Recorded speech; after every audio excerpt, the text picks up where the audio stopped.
잘 지냈어요? 네. 네. 오늘도 역시 명랑하게 맞아줘서 고맙습니다. 네. 감사합니다. 복 받으세요. 네. 미트. 목사님 항상 건강하세요. 네, 고맙습니다. 이렇게 해도 되나요? 네, 네, 죄송합니다. 뭐 괜찮아요. 미스리도 괜찮고. 네. 네, 용서하십시오. 네. 제가 뭐 복 받으세요 그러니까 이상해요? 아니, 기분 아니요, 좋아요. 좋아요. 기분 좋아요? 근데 반대로 네. 화답을 음. 선생님도 복 받으세요 이렇게 해야 되는 건지. 저는 네. 그래서 건강하세요라고. 아, 그렇게 했어요. 네, 센스 있어. 우리 교회에서는 그 새해를 맞이하면 인사를 하는데 보통 새해 복 많이 받으세요 그렇게 네. 인사하잖아요. 기원형이기 때문에 그건 의미 있는 인사 같아요. 복을 많이 받으시기를 바랍니다. 네. 그렇죠. 그런데 거기에만 그치지 말고 하나를 더 하자. 그래서 우리는 새해 복 많이 받으세요. 네. 그 다음에 또 한마디를 더 합니다. 새해 복되게 사세요. 그렇게 말합니다. 복되게 살아야 그게 복이에요. 그렇죠. 그래서 네. 복되게 살았기 때문에 뭔가 보상이 내게 주어진다 이거 말고 네. 네. 복되게 사는 그 삶 자체가 복된 거예요. 그런데 복되게 산다고 하는 건 뭘까요? 내 삶이 누군가에게 선물이 되도록 사는 맞아. 거예요. 선물 받은 기분 좋죠? 네. 그렇죠. 그러니까 나라고 하는 존재가 누군가에게 아주 기쁜 선물처럼 인식될 수 있으면 좋겠다. 네. 늘 성공적이진 않지만 그래도 의식을 하고 있으면 네. 네. 그렇죠. 집에서도 아내하고 이제 난 남편이니까 아내하고 이렇게 지낼 때도 내가 다소 불편하고 힘들고 그러더라도 내가 저 사람에게 보낸 선물인데 그렇게 생각하면 내 태도를 바꿀 수 있어. 태도의 패턴을 그죠? 네. 이게 굉장히 중요한 삶의 지혜 가운데 하나 같아요. 그래서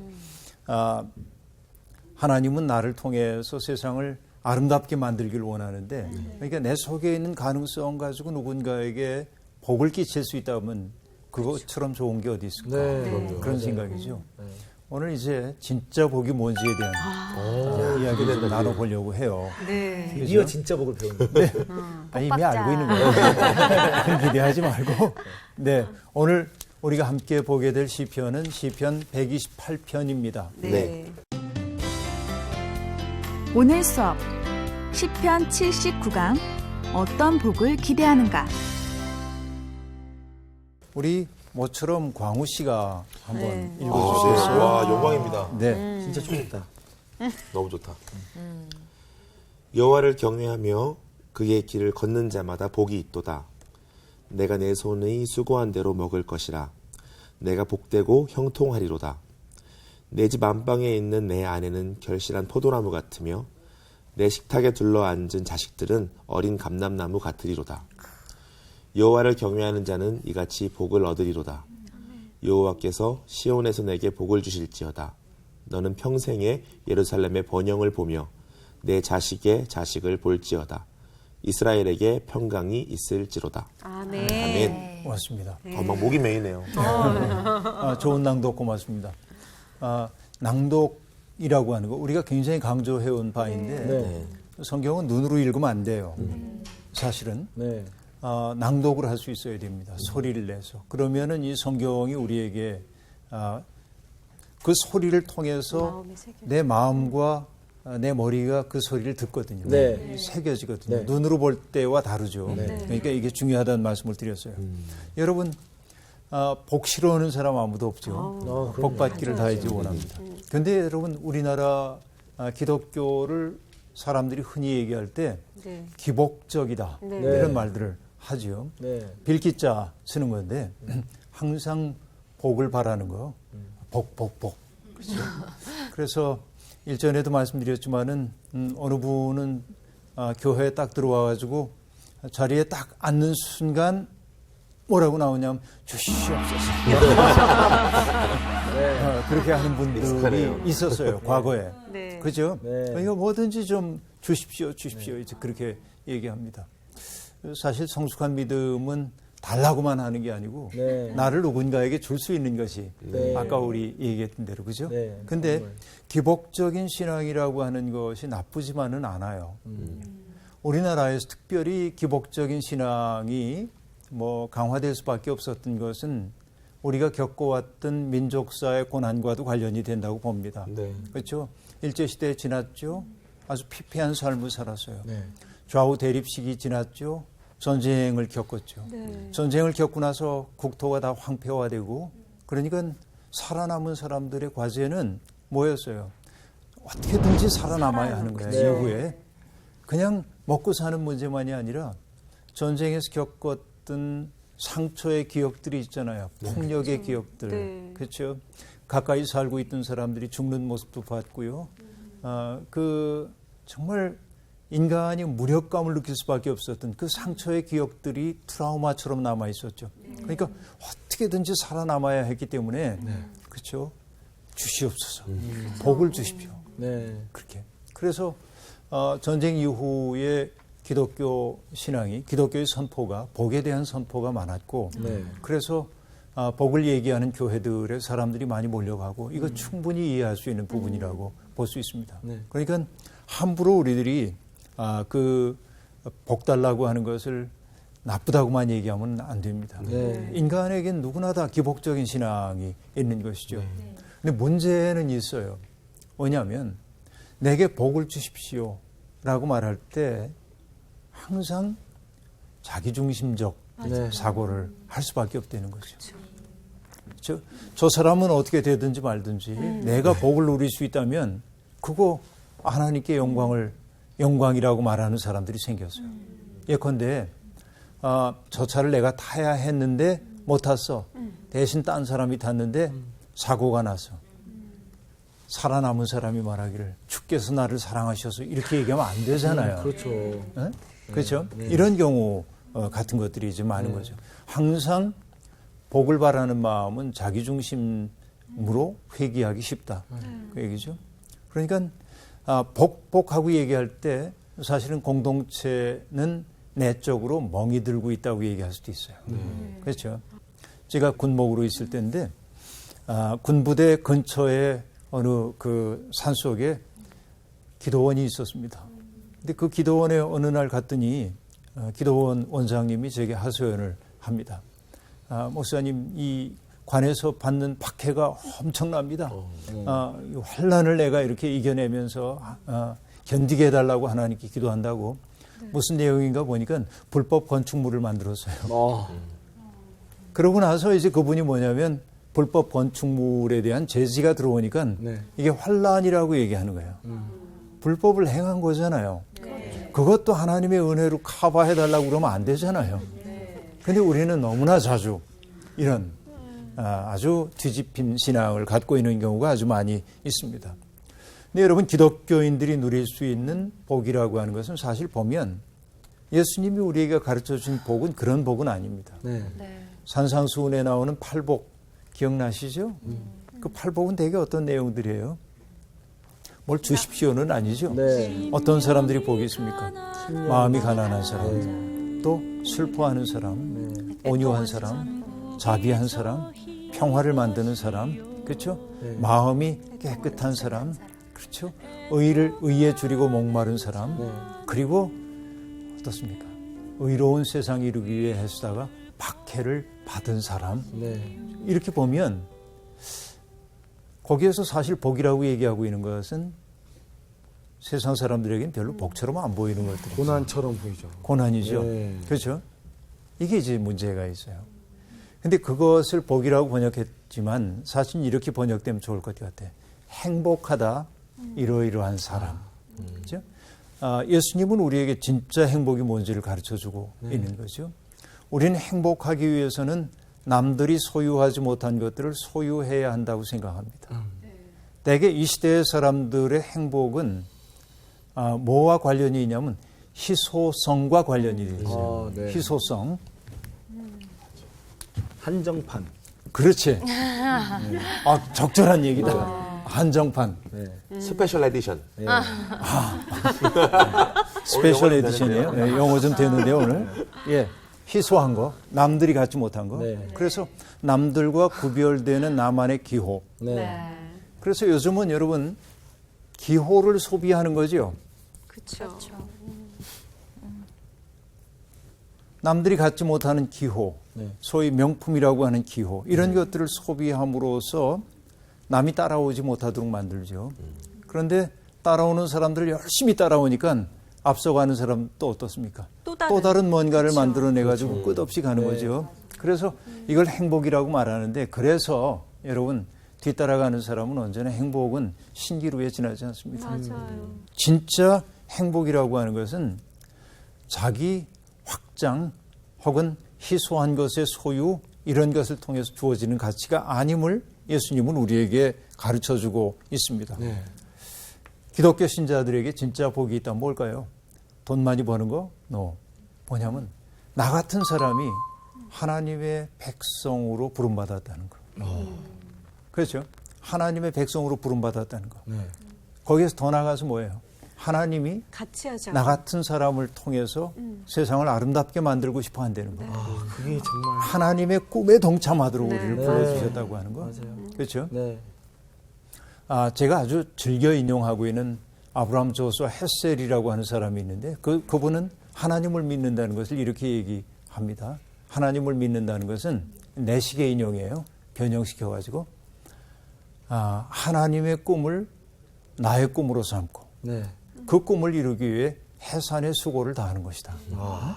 그러니까 하나님이 역사를 두고 세우신 그 꿈을 내 꿈으로 삼은 거예요. 네. 다시 얘기하면 유한한 내 속에 무한을 모셔드립니다. 내 삶을 끊임없이 영원을 향하여서 이제 던지는 거예요. 네. 영원과 나를 잇댄 채 살아가고 있는 것이죠. 네.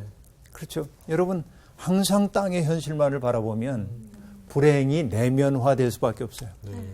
왜냐하면 나보다 더 많은 것을 소유하고 누리는 사람들 보기 때문에. 네. 그런데 저 높은 하늘의 가치, 하나님의 마음과 내 마음이 접속되는 순간 이 가치들은 빛을 잃어버리고 맙니다. 네. 네. 여러분, 나 어렸을 때 시골에 살면 도깨비 얘기 많이 하고 살았거든요. 아, 예. 네. 도깨비 얘기, 네. 뭐 산길 가다 도깨비 만난 얘기. 네. 예, 한 그리고 번도 뭐 못 봤어요. 근데 재미나는 건 뭐냐면 얘기는 많이 들었는데 많은 얘기 들었는데. 실제로 보진 네. 못했어요. 한 번도 못 만났어요. 근데 되게 뭐 하냐면은 도깨비하고 씨름을 했다는 거예요. 산길에서. 그렇죠. 죽을 힘을 다해서 씨름을 했는데 얘한테 지면 끌려가기 때문에 안 지려고 죽을 힘을 다했는데 고맙게도 새벽 닭울음 소리가 들려오자 이렇게. 도깨비가 자기를 놓고 갔대요.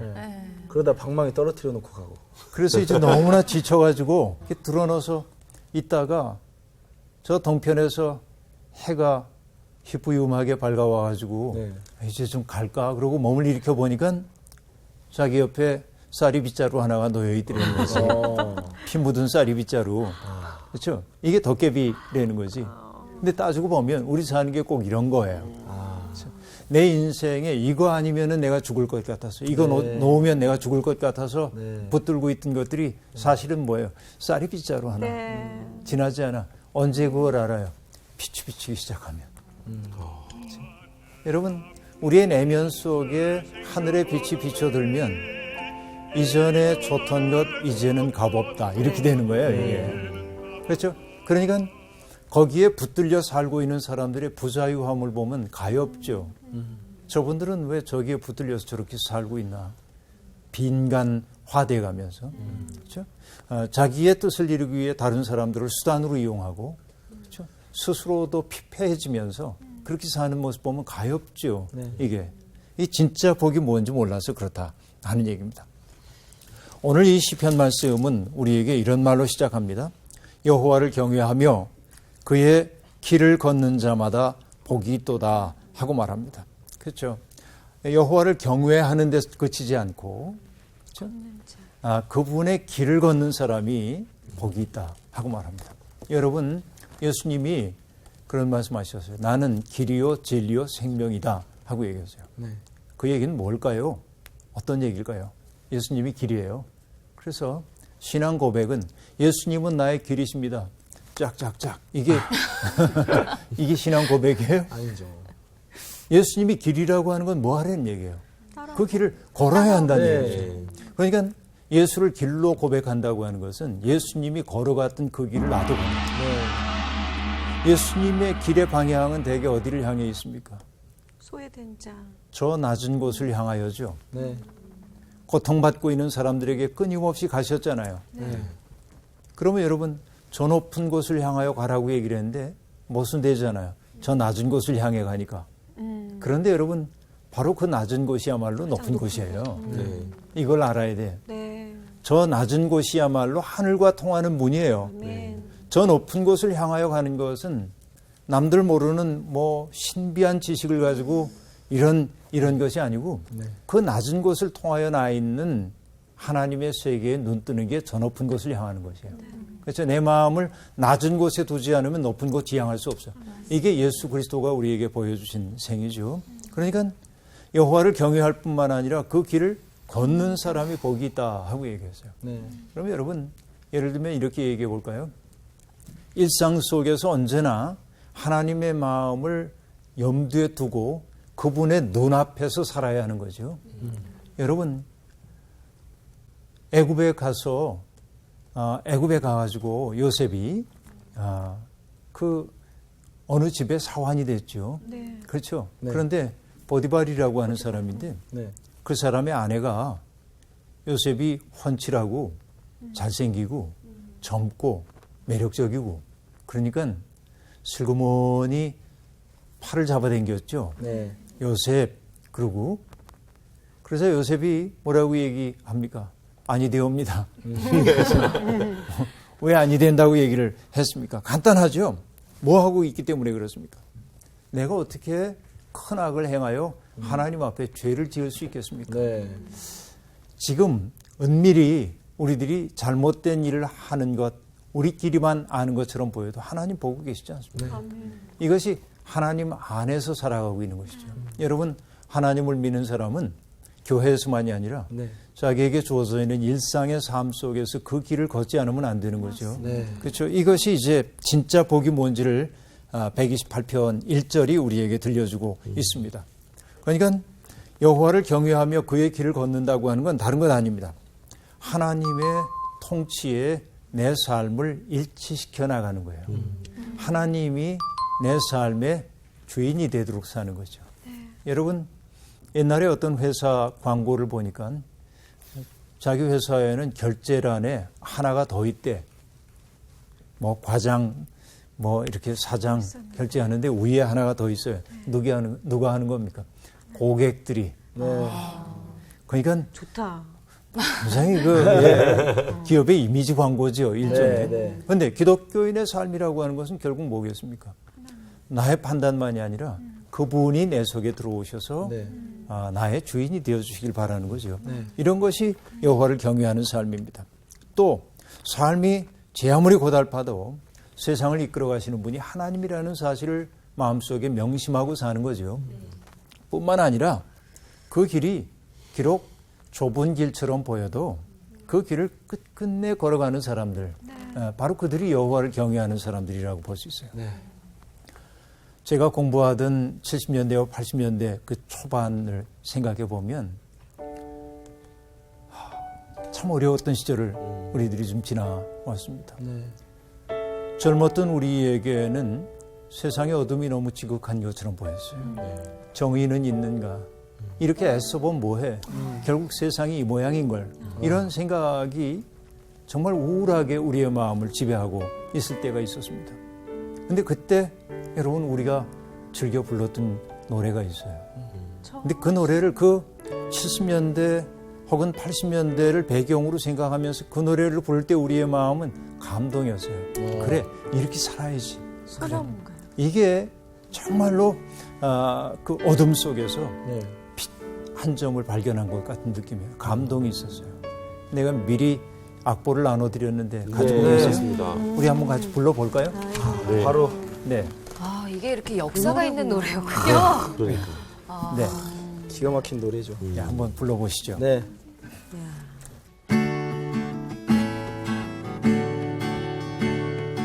이 세상 어딘가에 남이 알듯 말듯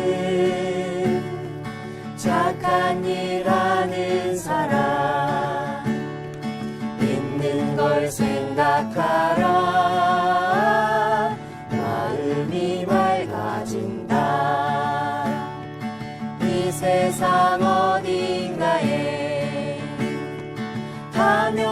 자부심 눌러 얼굴이 빛나느니 있는 걸 생각하라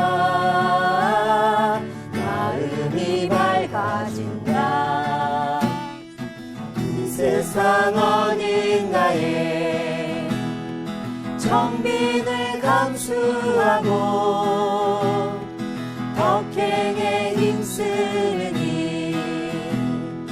있는 걸 생각하라 마음이 식기운다. 이 세상 어딘가에 하늘을 예경하고 이웃을 돕는 사람 있는 걸 생각하라. 기뻐서 눈물 난다. 기뻐서 눈물 난다. 기뻐서 눈물 난다. 와, 기쁘다.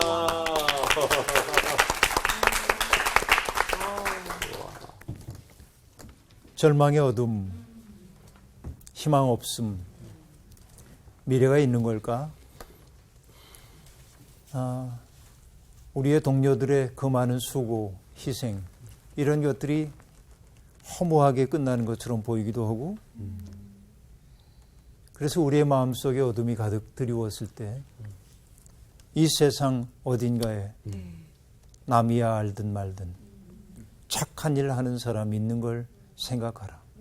마음이 밝아진다. 이게 말할 수 없는 감동이 우리 속에 있었어요. 그렇죠.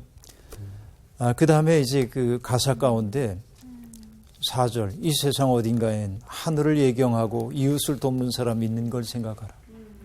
없는 것처럼 보이는데 있어, 그런 사람들이. 그죠? 네. 이 경험이 결국 뭡니까? 세상에 바알에게 무릎 꿇지 않은 선지자를 남겨뒀죠. 네. 하나님이. 네. 7,000명이나 남겨뒀죠. 내 눈에 보이지 않아도 맞아요. 그러나 분명히 그런 사람들이 어딘가에 있죠. 네. 오늘 개신교회가 문제 많다고 사방에서 야단드립니다. 그 생각만 하면 절망스러워요. 희망이 있는 걸까? 그런데 절망한다는 게 얼마나 오만한 것인가를 생각해요. 왜? 세상에는 정말로 아름다운 실천을 하고 있는 기독교 신자들이 많아요. 네.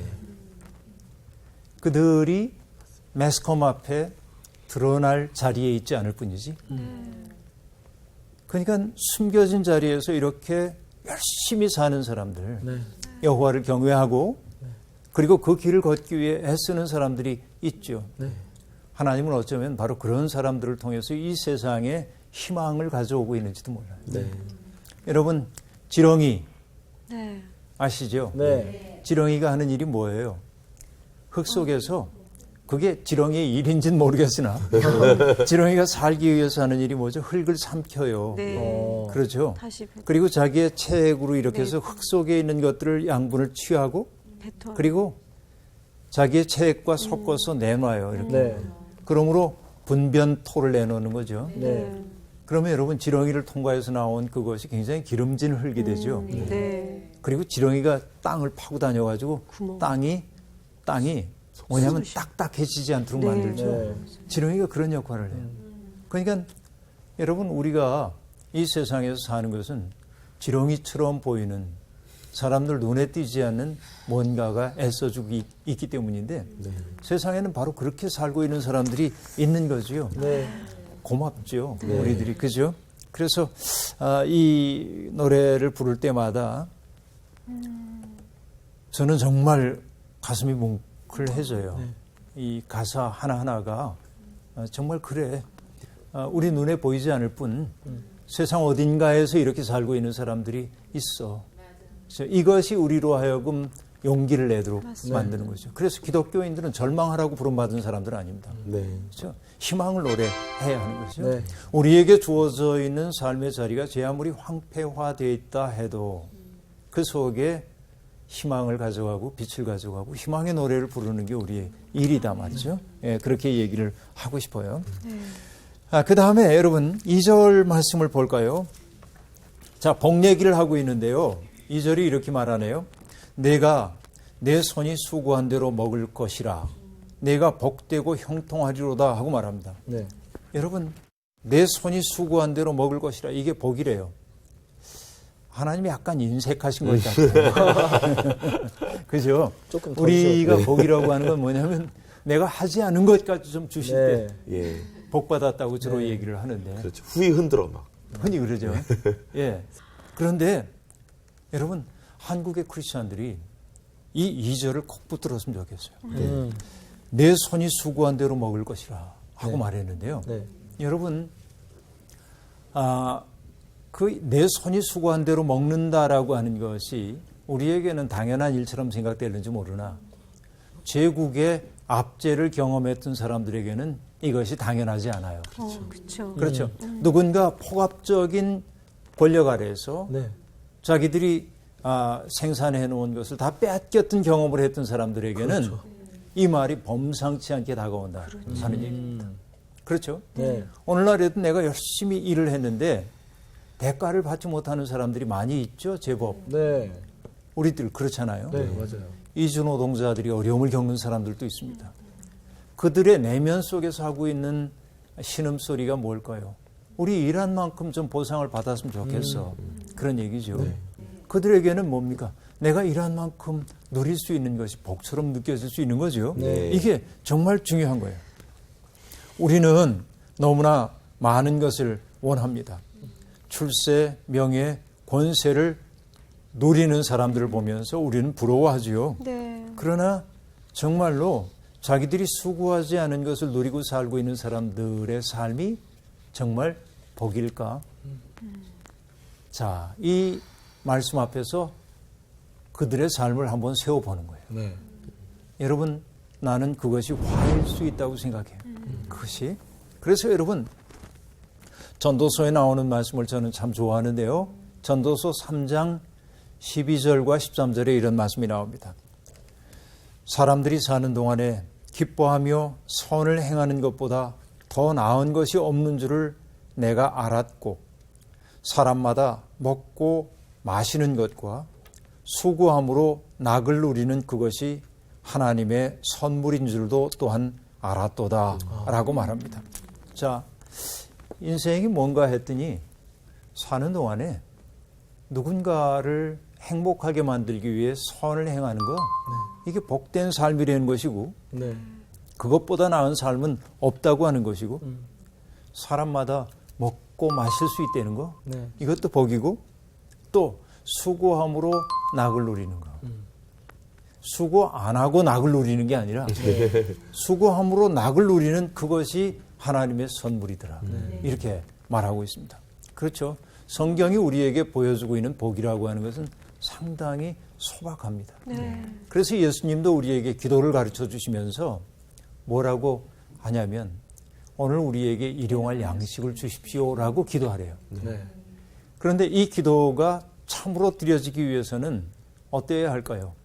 하루하루 일용할 양식을 하나님께로 받아야 하는 사람들이 드릴 수 있는 기도 아니에요? 네, 맞죠. 잔뜩 쌓아놓고 네. 일용할 양식 달라고 기도하기가 참 죄송하지요. 네. 그러니까 여러분 바로 이런 것들 볼 수 있습니다. 말씀드렸다시피 제국에 압제하여 있던 사람들 혹은 소장농 혹은 날품팔이 노동자로 전락한 사람들에게 이 복은 정말로 절실한 복이라고 말할 수밖에 없겠습니다. 그렇죠? 그 다음에 내 집 안방에 있는 내 아내는 결실한 포도나무 같으며 내 식탁에 둘러앉은 자식들은 어린 감람나무 같으리로다. 자, 이게 복이랍니다. 아내가 안방에서 결실한 포도나무처럼 있고, 물론 이것은 여러분 그 고대 세계를 반영하고 있는 거죠. 네. 요즘은 뭐 여성들이 꼭 안방에만 있는 건 아니죠. 그렇죠. 건너방에도 있을 수 있고. 네. 어떤 분은 그런 얘기를 했습니다. 그분의 성이 안 씨입니다. 네. 남자분이요. 네. 근데 그분은 옛날 얘기입니다만 대학에서 해직됐어요. 네. 대학 교수였는데 해직돼서 집에 있었습니다. 그래서 그분은 안 사람이 됐고요. 아, 그분의 부인은 성씨가 박씨입니다. 그분이 바깥에서 일을 해서 먹여 살렸어요. 그래서 그분이 바깥분이 되셨어요. 안과 박이 바뀐 거지. 농처럼 하는 얘기인데 이건 실화를 바탕으로 한 얘기고요. 제가 이 얘기는 실화를 바탕으로 한 얘기인데 아무튼 요즘은 그 아내가 꼭 안방에 있다고 하는 것은 굉장히 성차별적인 언어로 들릴 수 있어요. 그러나 이것이 고대 세계를 반영하고 있으니까 그때의 아름다운 삶이라고 하는 것은 아내가 딱 안방에 깊은 곳에서 평안하게 있는 모습이 행복이라고 생각했다고 볼 수 있겠죠. 네. 자, 그러니까요. 그 아내의 역할이 고대 세계에서 뭐로 여겨졌냐면 자식을 낳아서 남편의 그 가계가 이어져 가도록 만드는 거. 네. 이것이 이제 아내가 해야 할 중요한 일이었습니다. 또 집안일을 잘 건사하는 것도 아내의 일이었습니다. 그래서 여러분 잠언 31장에 보면 그 10절 이후에 현숙한 여인이 등장하거든요. 그러니까 어떤 여인이 현숙한 여인이냐 그러고 얘기하는데 원더우먼이에요. 잠언 31장 10절 이하에 얘기하고 있는 그 현숙한 여인은 정말로 원더우먼인데 부지런히 일하고요. 어려운 사람도 잘 돕고요. 남편의 사회적 위신을 세우기 위해서 뒷바라지도 잘하고요. 말도 지혜롭게 잘하고요. 또 집안에 있는 종들도 잘 부리고요. 가축도 잘 건사하고요. 그러니까 전능해요. 신이야, 신. 진짜 그러네요. 이런 여인을 현숙한 여인이라고 그렇게 이제 얘기를 했습니다. 그리고 이제 이 얘기의 결론 부분을 뭐라고 얘기를 했냐면 전도서에서는요. 고운 것도 거짓되고 아름다운 것도 헛되나 오직 여호와를 경외하는 여자는 칭찬을 받을 것이라 하고 말합니다. 자, 그러면 금방 얘기했던 현숙한 여인의 그 일, 부지런히 일하고, 그죠? 어려운 사람 돕고, 남편의 사회적 위신 떨어지지 않도록 잘 뒷바라지하고, 네. 가족 건사하고, 이것을 뭐로 봤냐면 여호와 경외로 본 거예요. 오. 그렇죠? 여호와 경외라고 봤어요. 네. 그러니까 얼굴이 고운 거, 네. 또 아름다운 거, 그건 별거 아니야. 네. 정말 중요한 것은 그런 거라는 거죠. 네. 예, 아무튼 여러분 네. 그런 그 가정, 그렇죠? 그것이 아내가 됐든 누가 됐든지 네. 그런 평안함과 행복이 있는 가정, 그걸 복으로 여길 수밖에 없는 거죠. 네. 자, 그 다음에 자식들 얘기를 하고 있는데요. 내 식탁에 둘러앉은 자식들은 어린 감람나무 같으리로다 하고 말합니다. 옛날 농부들은요, 세상에서 보기 좋은 게 두 가지가 있다고 얘기했어요. 네. 하나는 뭐냐면 자기 논에 물 들어가는 거. 어? 그러니까 가물 때 네. 네. 자기 논에 물이 대지는 거. 이거. 둘째는 이것처럼 자식. 보기 좋은 게 없어. 또 하나는 뭐야? 미란 씨 얘기한 대로 자기 자식 입에 밥숟갈. 밥 들어가는 거. 가난했던 시절이기 때문에 하는 얘기이죠. 그런데 어쨌든 자식들이 식탁에 둘러앉아 있는 그 집, 어린 감람나무 같이 둘러앉아 있는 그 집 복이 있다 하고 얘기합니다. 그런데 여기서 우리들이 봐야 되죠. 아내 얘기할 때 뭐 어떤 나무에 비겼죠? 포도나무. 포도나무. 여러분 포도나무가 알차게 이렇게 딱 그 결실하고 있는 모습 보면 참 아름답죠. 네. 굉장히 생각보다 네. 되게 여리잖아요. 예. 그게 그렇죠. 뭐 큰 관목 같지는 않고 너무 작은 가지 안에서 결실은 많이 열리는데 약간 연약함이 이게 보이는 그런 것도 있어요. 어쨌든 이 포도나무에서 포도 열매가 맺히는데 아주 알차게 맺힌 것도 있지만 듬성듬성 열매 네. 맺힌 것도 있는데 그런 네, 걸 네. 너슬 포도라고 하더군요. 너슬포도. 이름 너무 슬프다. 너슬 포도. 영어인가? 근데 고대 지중해 세계에서 포도 농사와 감람나무, 올리브나무입니다. 네. 네. 이 농사가 가장 성행했거든요. 네. 그러니까 자식들을 얘기할 때 감람나무. 감람나무라고 얘기했는데 네. 여기에 감람나무는 올리브입니다.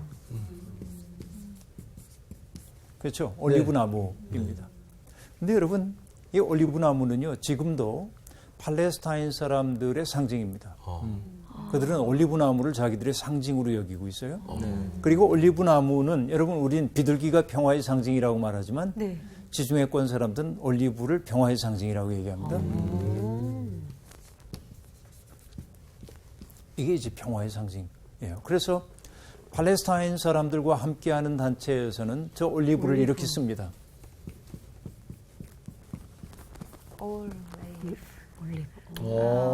함께 All plus live. 어? 모두를 살리는 것이. 그 올리브는 팔레스타인 사람들에게 그렇게 인식되고 있습니다. 그 올리브 나무의 열매가 아주 탐스럽게 매달려 있는 모습을 보면 사람들은 평화 시대를 생각하는 거죠. 그 평화 시대입니다. 그러니까 자식들이 올리브 나무처럼 그렇게 자라고 있고, 그렇죠? 또 어린 올리브 나무가 자라는 모습을 보면 사람들은 평화 시대와 행복을 경험할 수밖에 없는 거죠. 바로 이것이 이제 복된 삶이라고 이야기하고 있습니다. 그렇죠. 그래서 결론 얘기하고 있죠. 여호와를 경외하는 사람들이 이런 복을 얻을 것이다 하고 말합니다. 그렇죠? 여호와를 경외하는 사람들이 받는 복입니다. 그리고 여러분 5절과 6절은요. 마치 아론의 축복문과 비슷한 축복문이 나타나고 있습니다. 여호와께서 시온에서 내게 복을 주실지어다 하고 말하고요. 너는 평생의 예루살렘의 번영을 보며 내 자식의 자식을 볼지어다. 이스라엘에게 평강이 있을지로다 하고 말하는데요. 민수기 6장 22절부터 나오는 아론의 축복을 보면 그렇죠. 제사장으로서의 아론이 백성들 축복하는데 대개 어떤 축복이냐면 이런 겁니다. 여호와께서 너를 지키시기를 바란다. 여호와께서 그의 얼굴 빛을 내게 비춰주시길 바란다 하는 얘기죠. 그리고 주께서 내게 은혜를 베푸시길 바란다. 또 주께서 내게 평강을 주시길 바란다. 이것이 아론의 축복문입니다. 그렇죠. 그것과 매우 유사한 축복문이 5절과 6절 속에 나오는 것을 볼 수 있습니다. 자, 여러분 가정의 행복은 물론이고요. 자식을 보는 복도 복이려니와 내가 살고 있는 그 땅이 번성하는 것을 보는 것도 복이고 그보다 더 큰 복이라고 하는 건 뭐냐면 이스라엘의 평강을 얘기하고 있는데 내가 살고 있는 그 나라가 평안한 것이야말로 진짜 복이라는 거죠. 그렇죠? 여호와를 경외하는 자들에게 하나님께서 그런 복을 주신다고 얘기합니다. 그러면 여기서 마지막으로 얘기해야 돼요. 결국 이런 평화, 그렇죠? 행복과 평화를 주신다고 얘기하는데 여호와 경외가 대체 무엇이기 때문에 그렇습니까? 여호와를 경외한다는 게 하나님을 하나님으로 인정하는 거잖아요. 하나님을 하나님으로 인정한다라고 하는 것은 뭘 뜻할까요? 여러분, 그것이 하나님 사랑과 이웃사랑으로 등장할 겁니다. 그렇죠? 이웃사랑이에요. 그런데 이웃을 사랑한다고 하는 것은 결국 하나님 경외한다는 것은 이것과 다 통해 있는데 하나님을 사랑한다고 하면서 이웃을 함부로 대하는 것은 믿음일 수 없어요. 그렇죠. 자, 내가 이웃을 향한 진정한 사랑의 마음을 가지고 사람들을 대하기 시작할 때 여러분 내 주위에는 어떤 분위기가 만들어질까요? 평화의 분위기가 만들어질 겁니다. 그렇죠. 내가 정규 씨에게 선의를 가지고 뭔가를 주려고 나눠주려고 늘 애를 쓰는데 그 진심을 정규 씨가 받아들인다고 한다면 정규 씨 또한 내게 좋은 것을 주고 싶겠죠. 그러니까 여호와를 경외하는 그 분위기가 나라에 가득 차게 될 때 그 세상은 평화로운 세상이 될 수밖에 없어요. 자, 여러분 하나님을 경외한다고 하는 게 하나님 영광 받으세요 하고 찬미만 한 것이 아니라 내게 주어져 있는 삶의 자리 어디에서나 바로 하나님의 평화의 분위기를 가지고 들어가야 돼요. 내가 평화의 분위기. 그래서 하나님이 생명의 하나님이시라고 우리가 믿는다고 한다면 생명을 풍요롭게 하는 것, 또 하나님이 샬롬의 세계로 우리를 인도하신다고 생각한다면 내 삶의 내용이 샬롬이 되도록 사는 것, 이것이 진정한 경외라고 얘기할 수 있겠습니다. 그렇죠. 여러분, 그래서 이런 복, 내게 주어져 있는 가장 적은 것 속에서 일함으로 누릴 수 있는 그 복들을 충분히 누릴 뿐만 아니라 그 속에서 생긴 내적인 사랑의 능력을 가지고 누군가에게 그 사랑을 나누어 주고 나를 선물로 바칠 때 우리는 평화를 만들어내는 복의 매개체가 될 겁니다. 그럼 복의 매개가 되려는 것이 주께서 우리를 부르신 뜻이 아닌가 싶어요. 오늘 수업 여기서 마치겠습니다. 고맙습니다. 감사합니다.